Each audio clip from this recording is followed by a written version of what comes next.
do you want from me? I'm just blood and flesh and bones. I'm not an answer. Welcome to Mildly Entertaining at UNCW, the show where the Office of Military Affairs keeps you mildly entertained and more or less up to date on what's going on at UNCW. Your hosts are Joanna DeMott, the Military Liaison and Program Coordinator, and Melanie Nelson, the Military Student Services Specialist. Well, Joanna, we're day 2 into the semester. How are you? I'm going to say I'm great, but I'm also really tired for some reason. Very exhausted. Not sure why, but I'm still great. How are you, Melanie? I'm tired, but I know exactly why. A certain coworker at my home office woke up an hour early today for no good reason, and I lost an hour of sleep. So we're not happy over here, but we are trucking right along, and we are excited to be doing a podcast. I don't know where the royal we came from, but it's here to stay. So why don't you tell our audience, our 7.5 listeners, about our guest? I am really excited today to introduce Captain Chris McCrory, the U.S. Army Recruiting Wilmington Company Commander. How are you today? I'm doing great, and I'm excited to be here. This is my first ever podcast, and I listened to a bunch of them, so I'm really excited to partake in one. Going to put that listening to use in application here. I love it.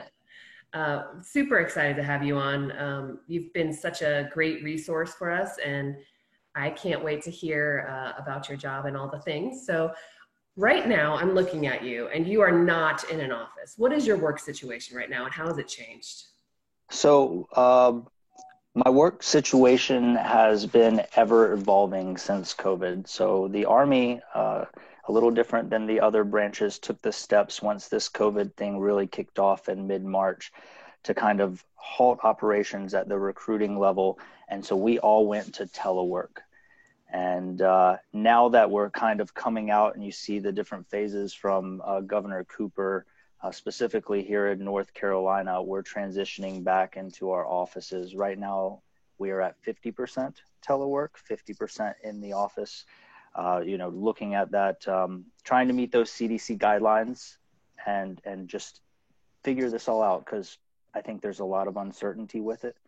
And people feel one way or another. So there's a lot of mixed emotions with this COVID and how people, the seriousness of it and how they take it.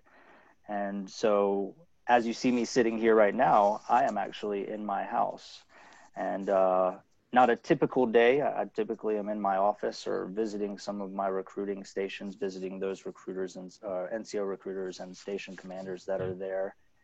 But I figured with the noise and the internet connection that I have here, it would be best fitted just to be here. But I apologize if my kids come in because they are home and interrupt me. So I'll try and keep them out of here.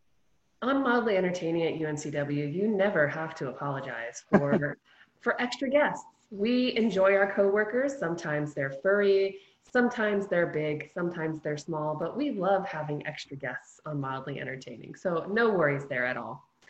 Melanie has some really hard-hitting questions for you next, so I'm going to turn you right over to her.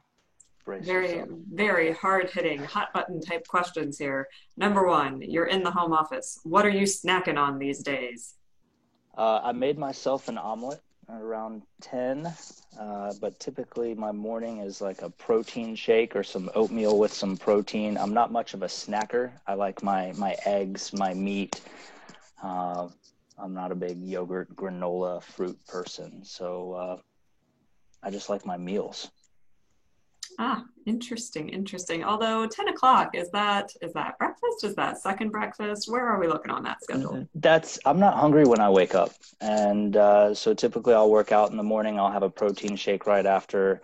And then I'm not hungry again till, 10, 11 o'clock. And I'll eat some actual food instead of a liquid diet there with the protein shake. So has that changed since the start of the pandemic, or were you always kind of like that? I was always like that, but I was normally having, something a little bit easier to bring to work. So, oatmeal, that was probably room temperature by the time I actually got to it. I didn't have the luxury of just scrambling up an omelet at 10:30 or whatever at work. So Yes, yes. Someday we are going to have pancake griddles in the Office of Military Affairs, and I just might be scrambling myself some eggs on those. We Oh don't know yeah. yet. We don't know. Someday, after the pandemic, when I'm able to feed students again. Um, all right. So you're not like nibbling on the kids' snacks that are hanging around, or No, they're relatively healthy snacks, which is probably a good thing because if they had those little Mott's fruit snacks, that I'll eat a pack of those, just a handful, and just shove them in my mouth. So it's best that we don't keep that stuff in the house. But I don't really go after their snacks too much now. I may or may not have just eaten a pack of Mott's fruit snacks as dessert for my lunch today. So yeah, fan of those at our house. All right. I am big on peanut butter and jelly really late at night. It's like my ice cream bowl in the evening for those of you listeners that like to go for the ice cream or sweets. I make a peanut butter and jelly and chocolate milk at about 9:30 almost every night. No nutritionalist would probably recommend that, but I enjoy it anyway. So Well, happy to hear that. So not really a snacker, more of an unusual mealtime planner. So again, we have breakfast, second breakfast, elevensies, dinner, tea time, supper, and bedtime snack. Is that it? that's about right. That's a lot. That's a lot. Well, okay. Good for you. So next question. Back in the day, and you can tell us when this was, you were a college student. Did you maintain a similar eating schedule when you were in college, or were you more of a snacker then, or were there like dining hall hours that limited you? Tell us about your college experience, not necessarily just in terms of snacking, but that's a good entry point if you want to go there. So originally, when I went to college, I went to Appalachian State, and I was playing soccer there. And so during season, our meals were pretty planned out, whether they were team breakfasts or you try and hit breakfast on the way to class, and then some sort of team lunch and meals associated around practice or games and whatnot. But then I transferred down to UNCW, and I was I wouldn't say it, I was a full-time student, but also I was working full-time. And just, if I look back that far, I was a horrible eater in the sense of what I would eat. I would eat out all the time, probably spending the very little amount of money that I actually had. There was a place across from UNCW called Zero's Subs. I've looked for it. It's no longer there. But that and J. Michael's for like their Philly cheesesteaks, fast food, not the best diet. But I don't remember really snacking on stuff, just eating really unhealthy as a college student. Huh. Interesting. I imagine quite a few of our students, and especially our veterans for some reason. So some student veterans eat like super healthy and they're like super regimented about what they eat and they're into bodybuilding and things. And then others are like, there's nobody planning meals for me anymore in the chow hall. So I'm just going to eat whatever's available. And there's a lot of peanut butter and jelly that goes around, surprisingly enough. Still a staple. So tell me more about your college experience. Particularly, of course, I'm interested in what things were like at UNCW. And when was this again? So I came down to UNCW around 2003 and finished up in 2005. I wasn't necessarily the best student, and I took the 5-year plan, which for those of you out there, I wouldn't recommend it. It costs more to do it that way. But my experience at UNCW was the reason why I pushed to come back here to take this assignment that I'm in now. I absolutely loved Wilmington. I loved the culture here in the city. I loved the campus. The campus is beautiful.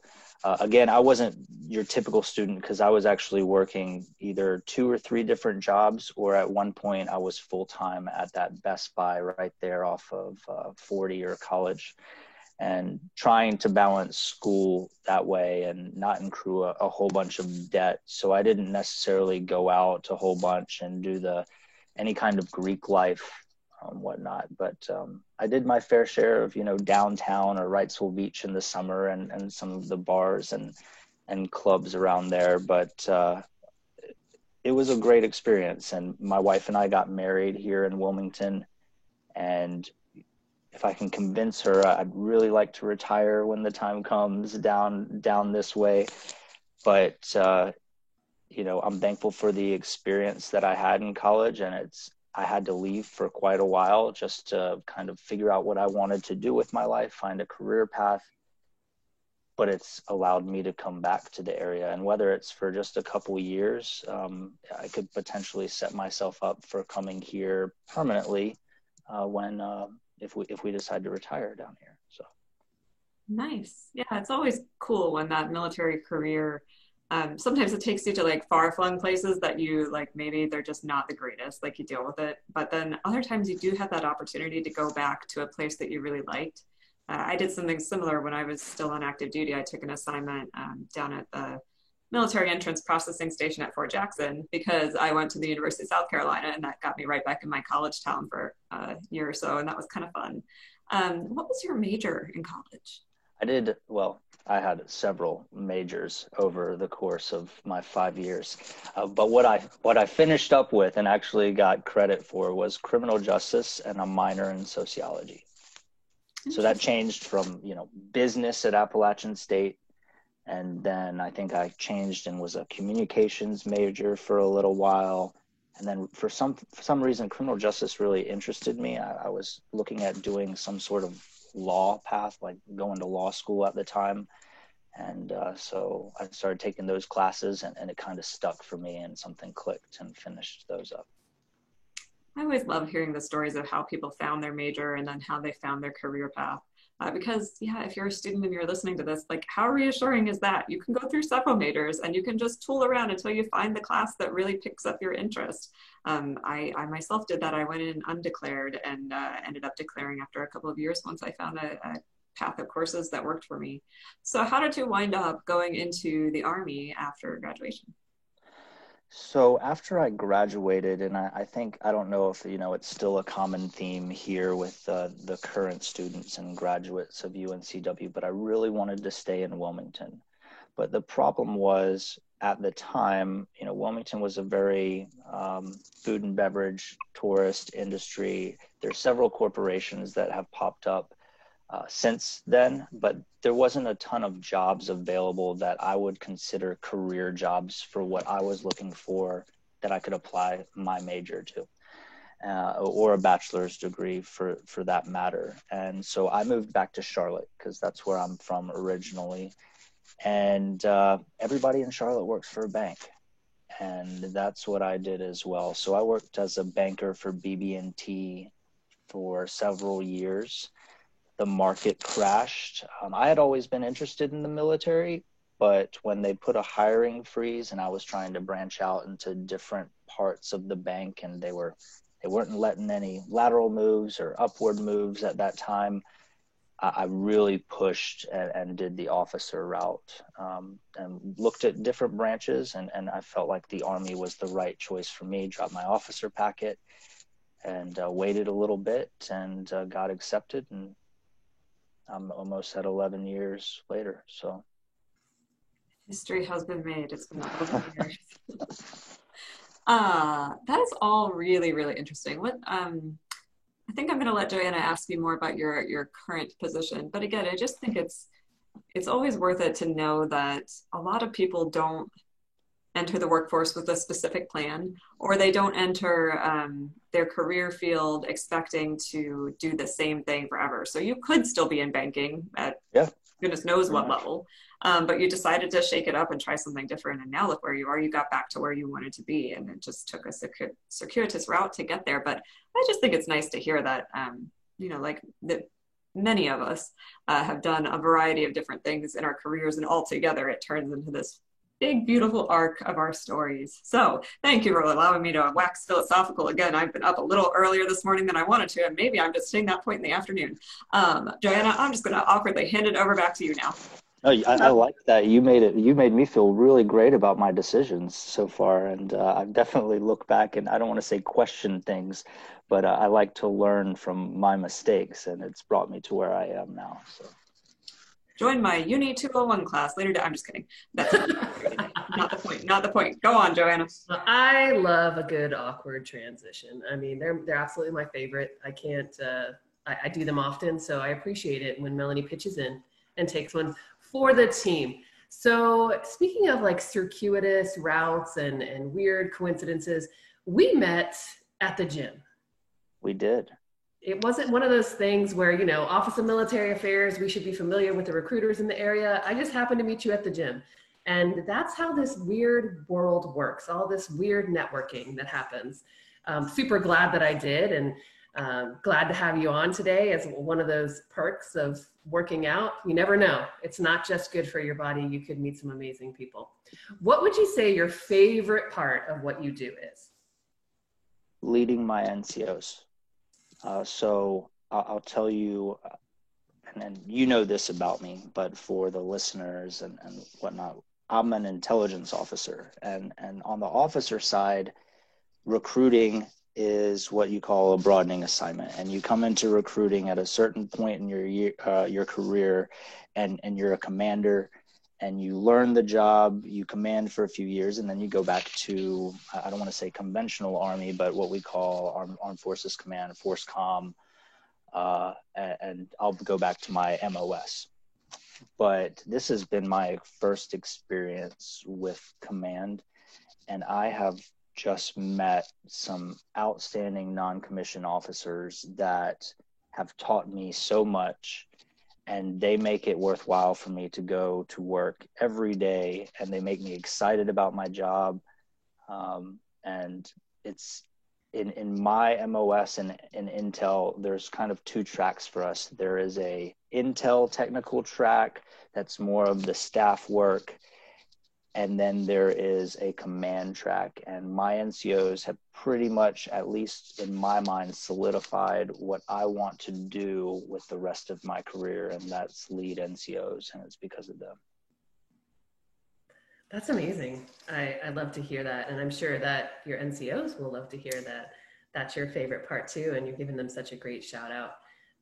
Some of the great leaders that I've met throughout my husband's career have said the very same thing. So, you know, I can see the success track you're going to be on. What do you think some misconceptions are about what you do for your job, but also just recruiting in general, Army recruiting? So I think there's a few misconceptions, not necessarily about my job, but what the Army actually is. So I think a lot of people look at the Army and the military in general as not necessarily a first choice career. That's possibly a backup plan. I think there's misconceptions about the benefits of the military in general, and the pay, and family life, and what it actually looks like to be enlisted or officer or warrant officer, a soldier, Marine, sailor, airman. I think that the perception is that you go salute that flag for PT in the morning at 5:30, and you're working till, you know, it gets dark out, and you may go home, or you sleep in some barracks on a post, and there's no time for family. There's no time for fun. That there's this perception of, you know, you're truly leaving that civilian life behind. And what I've found in my career and what I've seen is that's very far from the truth. So. Excellent. I love to hear the misconceptions that people hear about what they do and how we can kind of resolve that. So that's really interesting. And I would agree with what you say. And I think that, you know, I'm taking notes here for some of the trainings that we do with our faculty, staff, and students about some of the misconceptions surrounding military life. So I appreciate that. What do you think your passion is? Do you have a passion? It could be outside of work, something that you really enjoy doing. I really enjoy working out, and I've done that. I've played soccer. A big chunk of my younger life, and I don't play soccer anymore. I do enjoy sports, but I really enjoy working out. And I'm not, you know, you've seen me, I'm not some bodybuilder. I like to think I'm relatively fit, but I do it because I think that it makes me better at almost every other aspect of my life, whether it's being a husband, a father, It makes me a better employee. It makes me a better officer. There's a huge mental health reason why I do it, and so I get up in the morning, and then I get those endorphins going, and I feel like I'm gonna have, it's the first task of the day, and I attack that, and then I get after work, and I'm more patient with my family, and I feel accomplished, and so that's honestly, it's besides the cliche things of my passion is being a father, which is it is a passion of mine, and I love having children, but I really, really enjoy working out, and that gym we go to, or where we met, is a great gym, and it's a great community. So, Absolutely, I've been the beneficiary of some of your coaching that bleeds out of your work environment and into the gym, and I really appreciate the supportive community and you're a piece of that. It's always very motivating to see you get up there and do those pull-ups, and for those of us who try to see that it's actually possible and it can happen. I agree. That's amazing. Yeah, that mental health piece that people don't always talk about. But I do miss our gym time, though. That's one of those things that has really I really miss that supportive atmosphere and our gym, and can't wait for it to be safe again for us to see each other in person. That would be fantastic. Yeah, I know, and I've been doing the virtual thing. We used once this COVID thing happened and we were at home. First things first, we were buying a gym, whether it's a squat rack, a bar, and all that for our garage. And apparently, everybody else in the United States had the same idea, because I mean, it took me 8 weeks to get a bench in there, and if you look for certain pieces of equipment, they're marked up 300-400%. So if you're going to take that route, do it smart, because they're trying to make their money now. So absolutely, we've gotten creative. We have rings hanging in our garage now. Really? Yeah. So I'll come over and use your bench, sanitize after, and then you can come use my rings and do some like muscle ups or something. That sounds like a plan. Excellent. So what do you want our listeners to know? Do you have anything coming up, or anything about your services that you think our listeners would find interesting, or you just want to put out there? Well, I think, we touched on it before, and I'm guessing a lot of the listeners, from what I gather, are, familiar with the military, served in the military, and have probably a better understanding than maybe somebody that doesn't have that connection through a family member or have served. But I just ask that when we talked about the rumors, or the common misconceptions about what the military is, it scares a lot of people off. And the military in general, I'm going to push the Army. I have a special place in my heart for the Army. They've changed my life, but it's a great opportunity. And it's a great opportunity to make a difference, not only in your own life, but in other people's lives. And I'll tell you, the training that you get from the military could be that little bit of training that opens the door through that career path, or to that career path that you truly want to get into. And the benefits out there from what the military can give you, I just wish I would have known more at a younger age. Whether it's, the GI Bill, which I know everybody always talks about that, and the financial aspect of it, the health insurance benefits, that as somebody that was 18, 19, 20 years old, I probably didn't care too much about that. But now that I'm a husband, father, I always wanted to be married. I always wanted to be a father. And those are things that, to be a responsible provider, I think, health insurance is very important and very expensive. And it's what they call, TRICARE is the Cadillac of all health insurances, if you will. And I just think that for those out there, if you can help, since you most likely are familiar, just dispel some of the rumors and the misconceptions about the military, because I provide a good lifestyle for my wife and my kids, and live in a relatively nice house, and has an income that, I can have a car, my wife can have a car. And a lot of people, I think, don't realize that. And if you're looking for adventure, I'll tell you, that's another great part of the military. Not everybody cares about the health insurance or the GI Bill.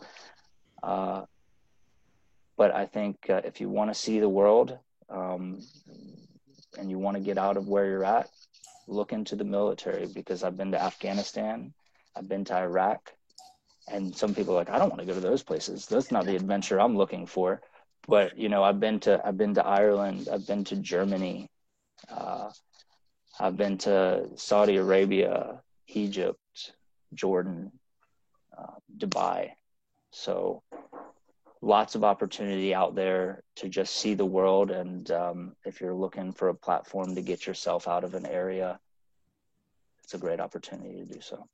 Absolutely. I was just talking with my oldest son the other day, and we were counting how many countries he's been to. And it's like 15 or something like that, which is amazing for a 14-year-old kid to say, I've been to 14 countries. So providing that type of possible, you know, chance for adventure is really one of those benefits that people will overlook too. And just increasing your global mindset and being able to talk intelligently about other cultures as you really experience them rather than just read about them in books. So from what I'm hearing is that in the Army, you really can be all that you can be. Yes, you can. Yeah, I think, you know, I might be the model of that. Is I don't think that I was living up to my max potential working for the bank in Charlotte.